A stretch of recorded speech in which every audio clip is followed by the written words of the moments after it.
En el principio era el Verbo, y el Verbo era con Dios, y el Verbo era Dios. Este era en el principio con Dios. En la Biblia encontramos varios principios, inicios de tiempo a partir de diferentes eventos.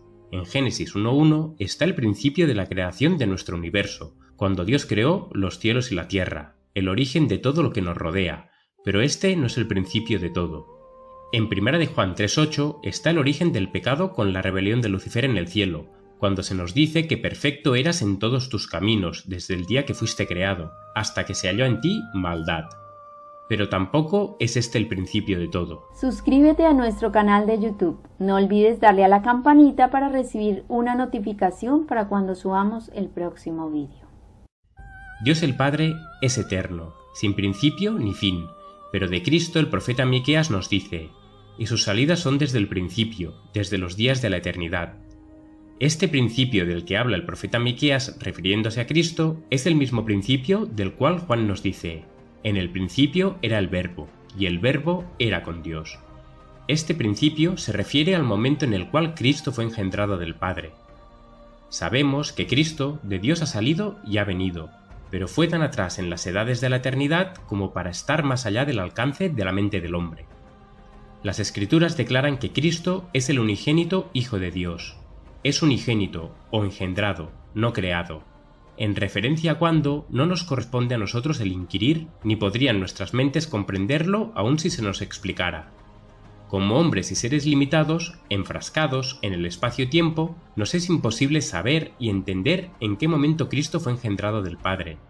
Pero sabemos que fue tan atrás en los días de la eternidad que para el entendimiento finito, o sea, para nuestras mentes, significa sin comienzo. El salmista, hablando de la sabiduría, la cual prefigura a Cristo, escribió: Jehová me poseía en el principio, ya de antiguo, antes de sus obras. Antes de todo y de nada, Cristo ya estaba en el Padre. Cristo era posesión de Dios. Nuestras mentes no pueden ni deben inquirir el cómo ni en qué manera Cristo ya estaba en Dios. La Biblia declara que las cosas secretas pertenecen a Jehová nuestro Dios, y en esta ocasión el silencio es oro. Pero lo que sí sabemos es que Cristo ya estaba en Dios y que en algún momento de la eternidad pasada fue engendrado del Padre. Antes de los abismos fui engendrada, antes que fuesen las fuentes de las muchas aguas. Antes que los montes fuesen formados, antes de los collados ya había sido yo engendrada. Ellen White, en apoyo a lo que Salomón escribió, dijo: Cristo fue el único Hijo engendrado de Dios, y sabemos que se refiere a su existencia antes de que viniera como hombre, ya que la cita continúa así. Y Lucifer, ese ángel glorioso, se levantó en una guerra por el asunto, hasta que tuvo que ser arrojado a la tierra. Muchos, actualmente, confundidos y motivados por enseñanzas de hombres, son los que dicen que Cristo fue un ser creado, la primera creación de Dios. Pero esto no caza con la realidad de que todas las cosas por Él fueron hechas, y sin Él nada de lo que ha sido hecho fue hecho. Porque en Él fueron creadas todas las cosas, las que hay en los cielos y las que hay en la tierra, visibles e invisibles, sean tronos, sean dominios, sean principados, sean potestades. A la vez, el pasaje dice que Cristo es el primogénito de toda creación, o sea, es el que tiene preeminencia sobre todo, ya que todo fue creado por medio de Él y para Él.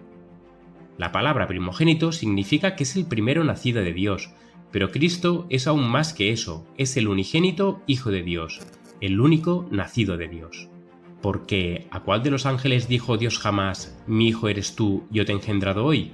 Y Ellen White, en consonancia con Juan y Pablo, escribió: porque de tal manera amó Dios al mundo que ha dado a su Hijo unigénito, no un hijo por creación como lo fueron los ángeles, ni un hijo por adopción como es el pecador arrepentido, sino un hijo engendrado a la misma imagen de la persona del Padre. Y es que el Padre Eterno, el que no cambia, dio a su único Hijo engendrado rasgado del seno. Cuando Cristo fue engendrado del Padre, fue investido de honor, de gloria y exaltado como uno igual con Dios en poder y autoridad. La sierva del Señor, escribiendo de esta exaltación, dijo: a Cristo ha sido dada una posición exaltada, ha sido hecho igual al Padre. Algo que Pablo, en el primer capítulo de Hebreos, ya había escrito, diciendo que Cristo es el resplandor de la gloria del Padre, y la imagen misma de su sustancia. Es de este modo que Cristo fue puesto, ensalzado como igual a Dios, teniendo de este modo legítimo derecho a sentarse a la diestra de su Padre. Ellen White, hablando de Eva, había escrito: debía estar a su lado del de Adán como su igual. Hueso de sus huesos y carne de su carne, era ella su segundo yo. Y esta relación que encontramos entre Adán y Eva es una enseñanza muy profunda para entender la relación entre el Padre y el Hijo. Pero quiero que sepáis que el varón es la cabeza de la mujer, y Dios la cabeza de Cristo. El Hijo de Dios era el segundo en autoridad después del gran legislador. Pero esta igualdad entre el Padre, quien a la vez pide que se adore a su Hijo, ha sido usada por muchos comentaristas con gran unanimidad, los cuales han aprovechado esto como prueba de que Cristo debe ser coetáneo con el Padre, porque de lo contrario, dicen, aquí se le rendiría culto a la criatura, que solo pertenece al Creador. Pero esto no parece ser una conclusión necesaria. Las Escrituras no hablan en ningún lugar de Cristo como un ser creado, sino que por el contrario afirman claramente que fue engendrado del Padre. Pero mientras que como Hijo no posee una coeternidad de la existencia pasada con el Padre, el comienzo de su existencia como engendrado del Padre antecede toda la obra de la creación, en relación con la cual se sitúa como co-creador con Dios.